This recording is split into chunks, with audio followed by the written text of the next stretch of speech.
Máš problém s tým, že ak spustíš nejakú reklamu, stojí ťa to kopec peňazí, nepriniesie ti to žiadne kontakty, žiadne predaje, žiadne objednávky a nevieš, čo je zle a ako to napraviť tak, aby ti tá reklama vynášala nejaké peniaze. Volám sa Samuel Siladi, mojim klientom prinášam prostredníctvom online kampaní a sociálnych sietí desiatky klientov mesačne a v dnešnom videu si ukážeme, ako spraviť kampaň, ktorá prináša predaje, objednávky a zisk. Najčastejší problém ľudí je, že dajú do reklamy 100, 200, 300 alebo aj viac eur mesačne a neprinesie im to žiadnych klientov, žiadne objednávky a topia v tom len kopu eur mesačne. Poďme si povedať, prečo sa to deje a prečo vzniká tento problém. Najčastejšie sa to deje presne kvôli tomu, že nevieš predať a presvedčiť ľudí, prečo by si mali zvoliť práve teba. Obsah robíš príliš všeobecný, neosloví konkrétneho človeka, ktorý potrebuje tvoju službu alebo produkt a snaží sa osloviť každého. Nemieríš na konkrétnu skupinu ľudí,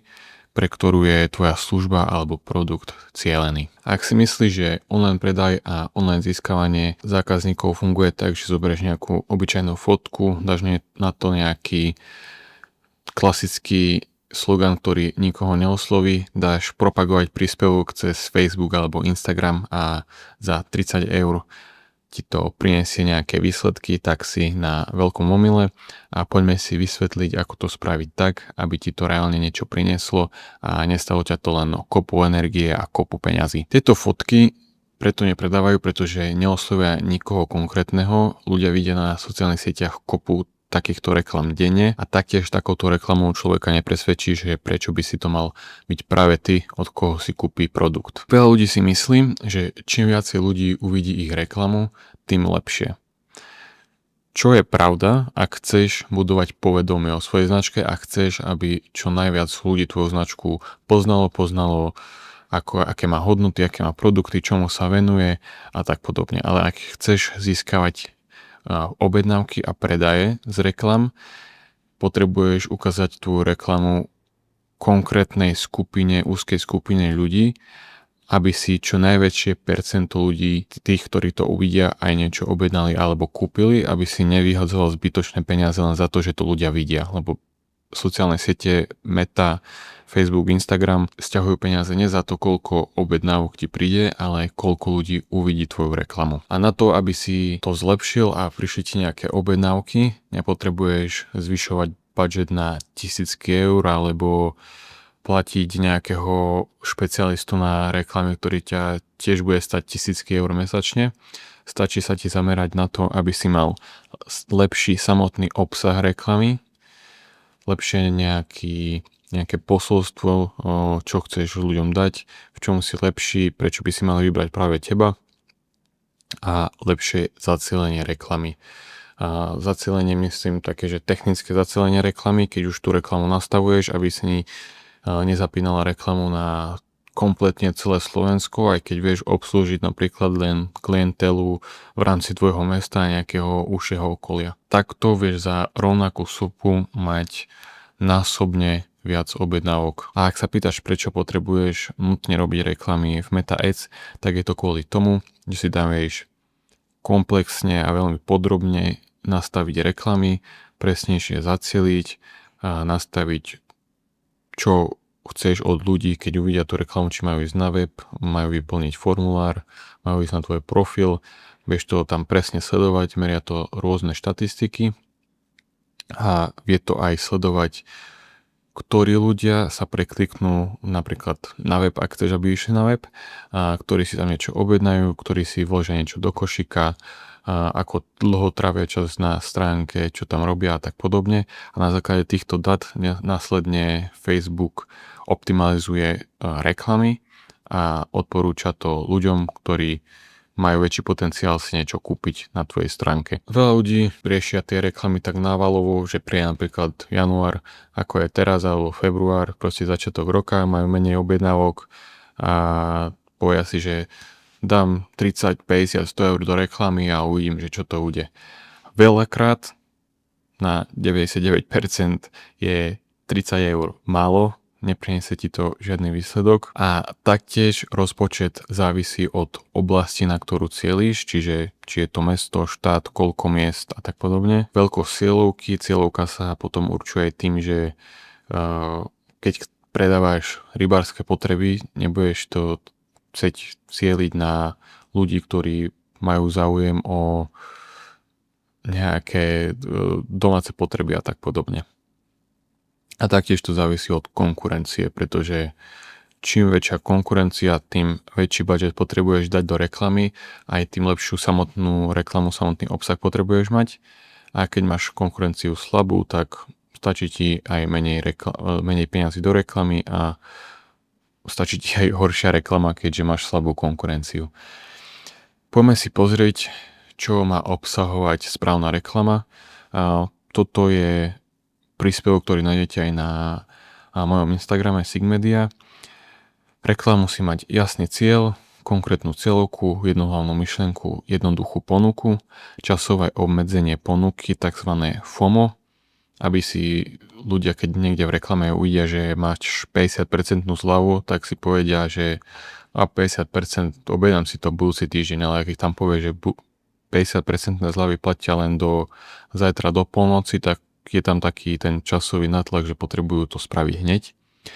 A jasnú výzvu k akcii. Jasný cieľ. Kampaň musí mať jasné, čo chcem a čo je tvoj cieľ. Nie nech o vás ľudia vedia, ale napríklad potrebujem 20 dopytov, 50 prihlášok, 10 predaných miest. Keď nepoznáš cieľ, nevieš ani posúdiť, či to funguje. Konkrétna cieľovka, pre koho to je. Ak povieš pre všetkých, trafíš nikoho. Jedna hlavná myšlienka. Jedna veta, ktorá drží kampaň pokope. Nie 5 rôznych benefitov naraz. Napríklad fungujúci marketing do 30 dní, schudni 5 kg bez hľadovania. Proste nechceš, aby to znelo nejaký teleshopping a nasľubovať tam ľuďom milión vecí. A plus to nie je dôveryhodné a plus to odradí ľudí. Jednoduchá ponuka, čo presne zákazník dostane, musí to byť jasné na prvý pohľad. Keď je ponuka zložitá, ľudí to odradí, alebo taktiež, ak ponuka nie je jasná, nevedia, čo ľudia dostanú, tak si to proste neobjednajú. Časové obmedzenie ponuky, ľudia musia vedieť, že ponuka je limitovaná, inak si povedia, kúpim to na budúce, teraz to nepotrebujem. Preto povedz jasne, aj posledných 10 miest, len do vypredania zásob, zľava platí len do nedele. Jasná výzva, povedz ľuďom, čo presne majú spraviť, klikni na link v bio, vyplň formulár, objednaj sa termín. Tu je to klikni na bio kvôli tomu, že je to myslené aj všeobecne na obsah, ktorý pridávajú na sociálne siete, do reklamy to nie je vhodné, takže klikni na link nižšie, vyplň formulár, požiadaj o nezáväznú cenovú ponuku, napíš mi správu a tak podobne. Plus ešte k celkovému obsahu reklamy, čo všetko má obsahovať, je super, ak reklama uistí človeka, že mu vyriešiš nejaký problém, ktorý tvoja konkurencia má, že napríklad veľa takých živnostníkov a malých podnikateľov napríklad má s týmto problémy, že nedodržiavajú slovo, nedodržujú dodanie, cenu a tak podobne. A v každý segment v rámci podnikania alebo v rámci produktov a tak podobne má nejaké také svoje špecifické veci a ak vieš uistiť ľudí, že pri tebe ten problém nemajú, tiež ti to vie veľmi pomôcť s konverziou tvojich reklam a so získaním dôveryhodnosti, alebo taktiež ti vie veľmi dobre pomôcť, ak tam pridáš nejaké recenzie a tak podobne. Poďme si presnejšie pozrieť, ako nastaviť reklamu a závisí to od toho, čo je cieľom našej reklamy. Ak zbieraš kontakty, chceš ich následne tých ľudí obvolávať a predávať im tu cez telefón alebo na nejakom osobnom stretnutí, tak pre teba je najlepší tzv. Instant form, to je taký instantný formulár, ktorý sa ľuďom načíta hneď na stránke, keď kliknú na to tlačítko dole pod reklamou, určite si sa s tým už stretol. Keď používaš tento formulár, otvorí sa to priamo ľuďom na Facebooku alebo Instagrame, nepotrebuješ tvoriť web. Ľudia to majú vyplnené rýchlo a väčšinou im to aj automaticky predvyplní a stačí im len proste ťuknúť, že odoslať alebo tam len dopísať nejakú vetu, keď tam máš nejakú kolónku, že potrebujú napísať, čo potrebujú od teba alebo s čím potrebujú pomôcť a tak podobne. Je tam vyššia konverzia tým, že je to jednoduchšie na vyplnenie pre tých ľudí. A konverzia znamená to, že aký máš pomer medzi tým, koľko ľudí vidí tvoju reklamu a koľko ľudí vyplní ten formulár. Pre ľudí to je rýchlejšie, efektívnejšie a oveľa lacnejšie, ak by si mal robiť web, keďže tento formulár si vieš nastaviť priamo v tom správcovi reklam Meta Ads. Ak posielaš ľudí na web alebo e-shop a potrebuješ predávať produkty alebo potrebuješ dostať na web ľudí kvôli tomu, aby máš nejakú veľmi komplexnú alebo drahú službu a ľudia to proste nekúpia hneď, nemajú hneď o to nejaký záujem, ale chcú si nejaké podrobnejšie informácie pozrieť predtým, než si to objednajú, tak je dobre ich poslať najprv na web, aby si tam vedeli pozrieť nejaké tvoje recenzie, referencie, skúsenosti, projekty, na ktorých si pracoval a tak podobne. A na to, aby si vedel dobre optimalizovať tieto kampane, potrebuješ svoju stránku prepojiť so správcom reklam z Meta Ads prostredníctvom Metapixel alebo Meta API. Je to taký kód, ktorý si vložíš do stránky. Tá stránka sa následne prepojí so správcom reklam a vedia si vymeniať dáta, akí ľudia chodia na profil a čo tam robia, či si pridali niečo do košíka, či niečo objednali a tak podobne a ďalšie mnohé dáta a Facebook, Meta na základe týchto dát vie optimalizovať reklamy, vyhodnocovať, kto je tvoj potenciálny zákazník, komu má tie reklamy zobrazovať viacej, komu menej a tým pádom sa ti zvyšuje konverzia tvojich reklam a výhodnosť tvojich reklam. Čiže za menej peňazí budeš mať viacej zákazníkov. Bez toho Metapixel a Meta API by som neodporúčal spúšťať reklamy, kde potrebuješ, aby ľudia chodili na tvoju stránku. Technické nastavenie tých reklam v Meta Ads je dosť náročné. Nebudem tu na to rozoberať, lebo to by bolo na hodinové video minimálne, ale na YouTube nájdeš kopu videí, kde to ľudia vysvetľujú, ale ak sa to chceš naučiť, pozeraj si čo najnovšie videá, keďže Meta bohužiaľ to rozhranie, ako to vyzerá, ako to sa nastavuje a funguje, mení asi aj viackrát za mesiac a veľakrát, keď si aj ja len po pár dňoch otvorím správcu reklam, tak neviem tam niečo nájsť, pretože je to úplne inde, ako to bolo predtým. Takže keď chceš sa naučiť v tom orientovať a pracovať, pozri si čo najnovšie videá, aby to bolo čo najviac podobné tomu, ako to budeš vidieť ty. 2-3 mesiace si myslím, že sa naučíš fungovať v tom Meta Ads a správovať tie reklamy, nastavovať, zapínať, optimalizovať. Ako nastaviť rozpočet? Keby som to mal tak zjednodušene povedať, tak čím väčšia oblasť, čiže či bude to napríklad Bratislava okruh 5 km alebo Bratislava okruh 20 km, alebo tam budú aj ďalšie mesta, alebo to bude celé Slovensko, alebo aj Slovensko, aj Česko, alebo čím väčšia cieľovka, čiže tam si potom v tom Meta Ads vieš upravovať cieľovku na základe nejakých záujmov ľudí, alebo aké facebookové stránky sledujú a tak podobne. Čiže tým si vieš zúžovať cieľovku, alebo ako má silnú konkurenciu, ako som už spomínal vyššie. Čím väčšia a silnejšia konkurencia, tým vyšší budget potrebuješ mať, aby si sa proste cez tú konkurenciu prebil.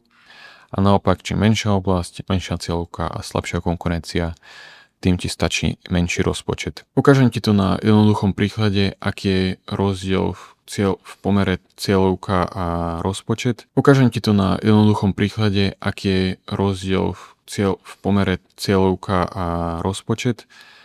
Ak by si mal svoju cieľovku 1000 ľudí, čo nikdy takú úzku nebudeš mať, ale pre lepšie pochopenie a vysvetlenie, dajme príklad, že je to 1000 ľudí a rozpočet máš 5 eur denne. Za tých 5 eur tú reklamu uvidí minimálne každý z tých 1000 ľudí a niekto aj viackrát. Čiže je tam väčší potenciál, že si niečo objednajú, ak už im to vyskočí tá reklama viackrát a stravia na tej reklame, že už si ju pozreli alebo prečítali, poprípade išli na stránku a tak ďalej.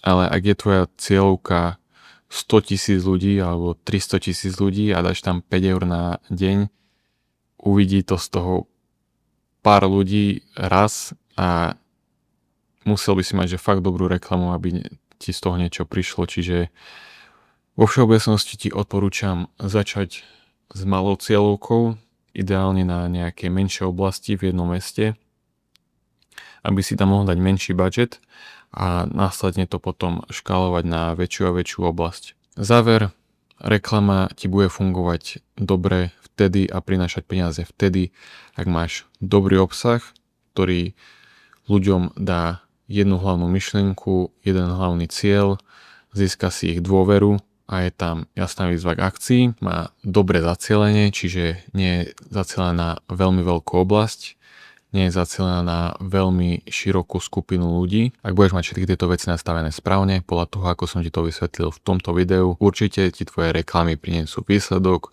peniaze, nových klientov, nové predaje a nebudeš tam vtopiť len kopu eur mesačne. Takže verím, že ti toto video pomohlo v tom ujasniť, ako fungujú reklamy a ako ich nastaviť tak, aby prinášali výsledky a vidíme sa pri ďalšom videu.